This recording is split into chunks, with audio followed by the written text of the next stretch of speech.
Halo guys, balik lagi di channel Tech with Black. Dan di video kali ini gue akan kasih kalian ini racikan PC budgetnya 10 juta yang di request dari Mobile Legends Pro ya.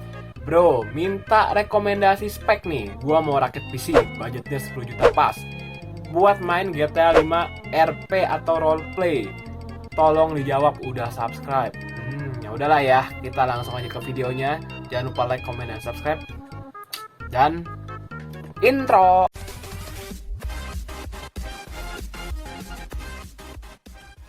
Halo guys, kembali lagi di channel Tech with Black. Dan di video kali ini sesuai dengan cuplikan di awal, permintaan request racikan PC ini budgetnya 10 juta. Jadi dari prosesornya dulu deh, gue putusin, gue paksain gimana caranya bisa pakai Intel Core i5 generasi ke-11. Dan gue dapet Intel Core i5 generasi ke-11 11400F ya. Kita baca dulu dari segi rekomendasi. Dari kualitas spesifikasinya, dia udah 6 core 12 thread dengan tanggal peluncurannya tuh masih tahun 2021, masih setahun lah ya. Frekuensi dasar prosesornya 2,6 GHz. Intel Turbo Boost teknologi 2.0 frekuensi bisa tembus 4,4 GHz dengan 6 core 12 thread ya. Dan TDP-nya 65 watt, DDR4 dong pastinya 3200. Oke, habis itu dia LGA 1200. Di sini sudah pakai LGA 1200 ya. Jadi gue udah yakin banget buat GTA 5 roleplay, gue udah yakin 1000% support banget gitu. Untuk casing PC-nya tersendiri gue ambil dari GameMax. Ini bisa buat spesifikasinya, bisa buat ini mini ya, apa nih? MIDI, micro, mini ITX, full, MIDI ATX, gue gak tau MIDI, gue baru denger nih, MIDI ATX ya. Power supply from factor bottom atau ATX, nanti di bawah ya, power supply-nya di bawah. Front panel ABS, atau panel metal cover, ya udahlah ya. Pokoknya ini harganya 529.000 dan ini bisa buat micro ATX dan buat ATX juga ya. Ntar kita akan lihat motherboard yang akan kita pakai itu ATX atau micro ATX ya. Dan di video kali ini gue pengen gimana caranya ini PC nggak pakai harddisk lagi. Jadi ini gue ambil SSD 512 GB. Sebenarnya kalau pakai harddisk bisa pakai 1 tera. Tapi lu kalau buat main game loadingnya lama kan, gue pikir kan. Jadi gue pikir kalau buat jangka panjang ke depannya, saran gue lu simpen semua game lu di SSD karena dia loadingnya lebih cepat dan lebih responsif. Jadi lebih tenang lalu kalau buka gaming, misal lu kayak buka Dota kan ada loading valve-nya tuh lama. Kalau pakai SSD pasti lebih cepat juga. Kalau GTA 5 roleplay juga pasti loadingnya responsifnya jauh lebih cepat. Di sini gue bakal pakai SSD 512 GB. Kondisinya baru, ada garansi selama 3 tahun ya. Untuk klaim garansinya tersendiri kamu bisa tanya ke tokonya, ke adminnya ya.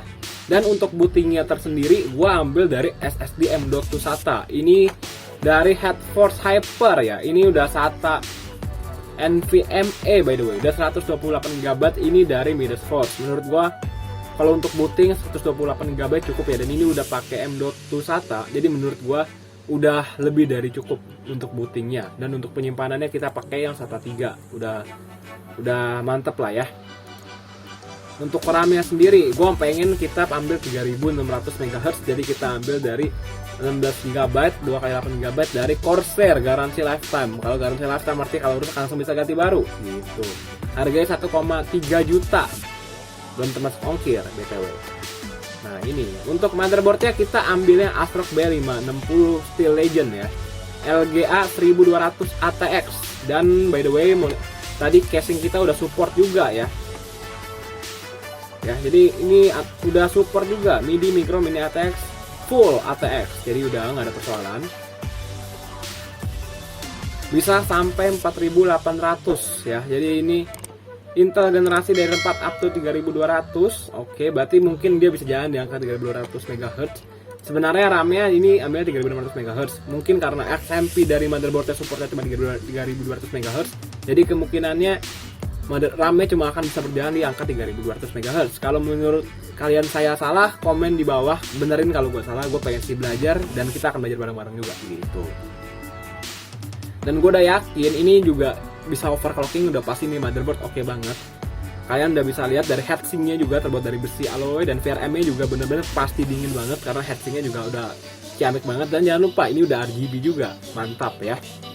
Untuk power supply-nya saya ambil dari Deepcool, cukup 500 watt 80 plus, nggak perlu sampai 80 plus menurut saya secara pribadi, karena TDP-nya nggak gitu besar. Kecuali kalau kamu mau pakai misal kayak RTX 80 atau RTX dan kawan-kawan, itu saran saya kamu ganti ke power supply kayak Corsair 650 watt 80 plus silver, gold, dan seterusnya gitu. Tapi menurut saya ini udah cukup untuk support kamu punya PC kali ini gitu ya. Untuk CPU coolernya saya nggak mau pakai CPU cooler bawaan prosesor, jadi saya putusin pakai water cooling radiator IEO. Ini 519.000 guys ya. Jadi ini udah support LGA 1200 di sini. Untuk AMD support AM4, FM2 Plus, FM2, FM1, AM3 dan kawan-kawannya itu. Udah lebih dari cukup untuk fan prosesornya, dan pasti gue yakin casingnya pasti muat banget karena ini pasti luas ya. Gitu. Dan ini gue buka-bukaan. Ini kamu minta kan budget 10 juta nih. Untuk VGA kalau sesuai cekak budget kamu, ini pakai RX 550 4GB diterima. Karena bener susah banget untuk cari VGA.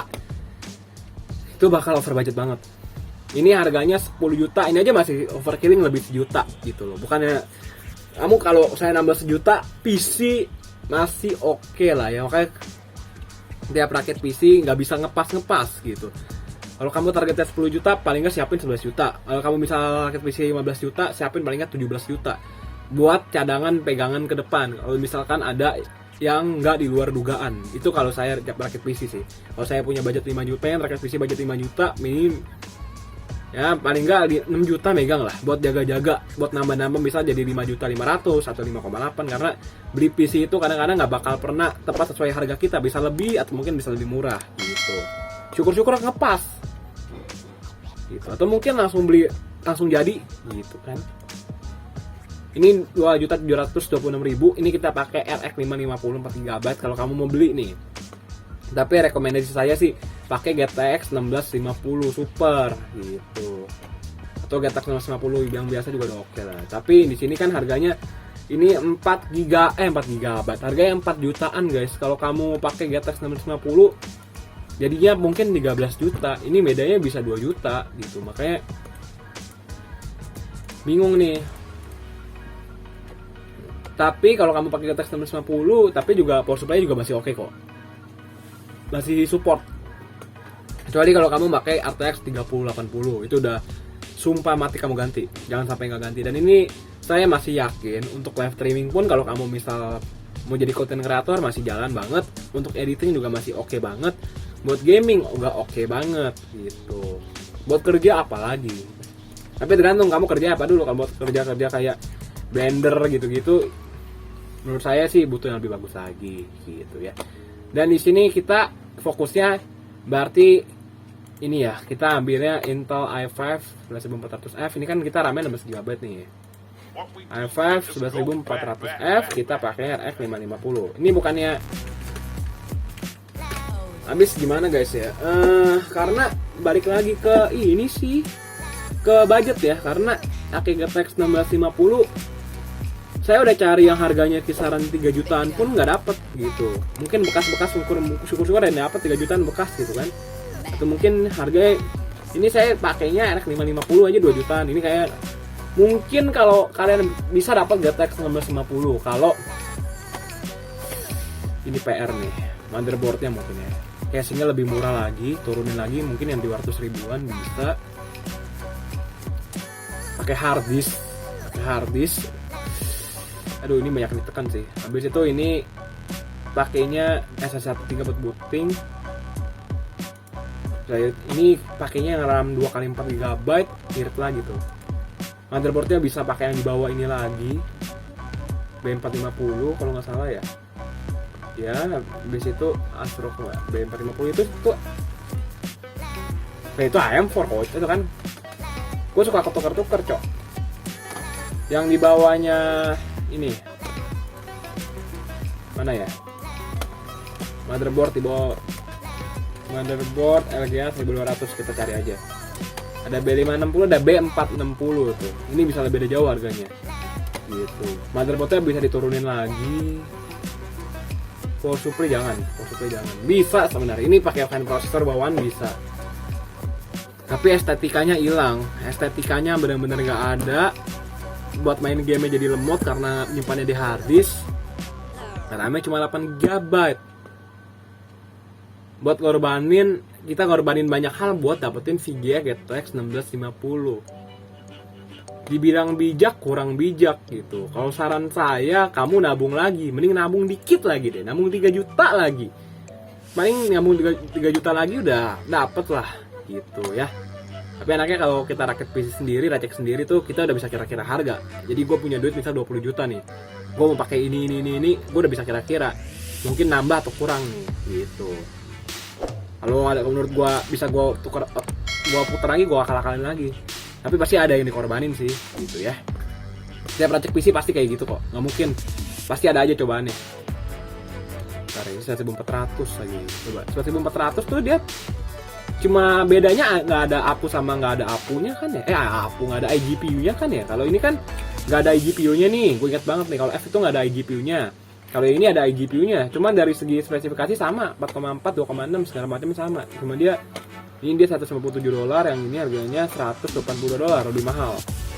Jadi kita ini kurang lebih sama lah, gue yakin sama lah. Yang berjalan 3200 MHz gitu. Kita lihat ya. Ini kita lihat di Fortnite guys. Dan dia pengennya GTA 5 roleplay sebenarnya. Cuma ntar kita cari ya. Ini kita lihat Fortnite dulu. Untuk Fortnite jalan di 120 fps nih. Ini gue nggak tahu dia setting performance mode. Wah ini dia jalan di 160an fps juga udah oke. Frame time-nya 8,3 7,2 milisecond. Average rata-ratanya 140-an. Oke, coba kita lihat GTA 5 roleplay. Semoga ada ya. RX 550 4 GB. Nama channelnya Pablo Dioniso. Kita lihat dulu guys, dia punya prosesornya 10400F. Gini, kalau i5 10400F lebih bagus daripada ini aja masih generasi ke-10 gitu. Logikanya pasti bagusan generasi ke-11. Pintar.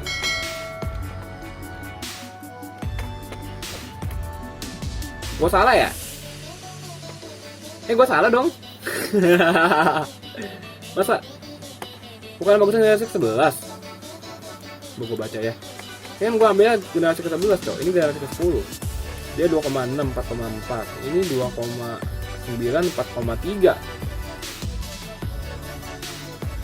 Dia keluaran 1992 dan 2020. Coba ntar gue cari. Coba ya kita cari dulu nih. Ini biar lebih detail. i5 10400F. Biar lebih trusted. 10400F versus i5 11400F. Versus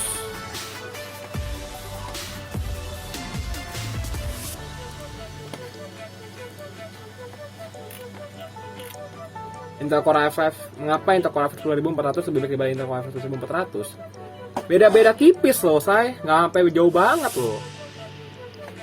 Beda-beda tipis, guys. Gue pikir generasi ke-11 bukan yang bagusan generasi ke-11 gitu. Apa ini salah tuker kah?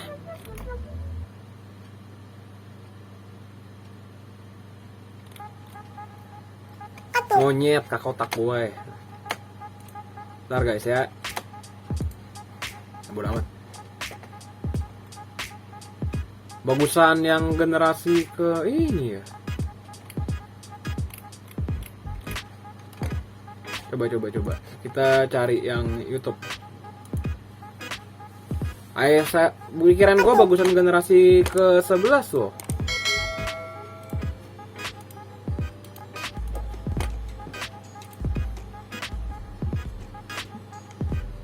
Hitman.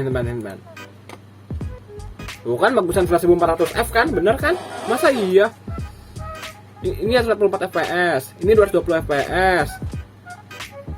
Ini 120 fps, tapi beda-beda tipis. Kalau beda 8 fps, mata manusia nggak bakal bisa bedain. Udahlah, pokoknya Gue yakin 1000% GTA 5 roleplay pasti jalan. Budgetnya 10 juta, 11 juta, 11 juta ya. Lebih sejuta. Aduh, maaf banget nih, susah banget, Cok. Susah banget untuk racikan PC kali ini gitu. VGA-nya itu bener-bener harganya gila banget. Kesel banget gua.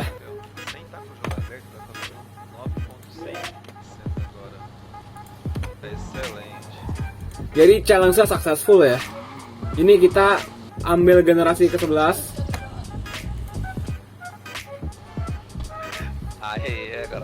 Ini juga ada smooth banget. Habis itu pakai pendinginnya juga mantep, semuanya RGB. Udah nggak pakai hard disk piringan lagi. Tambah sejuta pakai RX 550, tambah 3 juta tambah berapa? Tambah 3 juta pakai GTX 1650 gitu. Tinggal balik ke kamunya aja nih. Keputusannya di tangan kamu. Kalau mau pas 10 juta banyak yang harus dikurangin, nggak pakai SSD. Pakai hard disk buat penyimpanannya, habis itu pakai fan bawaan prosesor. Pokoknya lebih nggak banget sih. Kalau saran saya ini buat jangka panjang, ini udah oke banget gitu. Ya udah ya. Jadi ini pakainya 11400F, pakai GameMax PC ATX ya. Kita pakainya ATX karena motherboardnya ATX juga. Buat nyimpan gaming dan kawan-kawannya kita pakai RX 7 SATA. Ini buat bootingnya pakai SATA M.2 NVMe, RAM-nya kita ambilnya DDR4 Corsair 2x8 GB nih, mantap jiwa. Motherboardnya dari ASRock B560 Steel Legend yang udah ATX. Dan casingnya juga ada support. Power supply-nya kita ambil dari 500 watt 80 plus doang ya. Untuk PC cooler kita ambil dari water cooling radiator IO nih. Ini mereknya dari cooler, PC cooler ya. Jadi 519.000, gue kurang tahu namanya apa nih.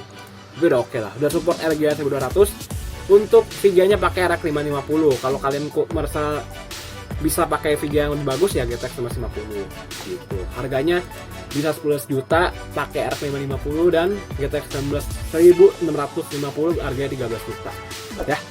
Ya udah, jangan lupa like, comment, dan subscribe. Semoga videonya bermanfaat. Sampai jumpa di video Tech Black selanjutnya. Bye bye.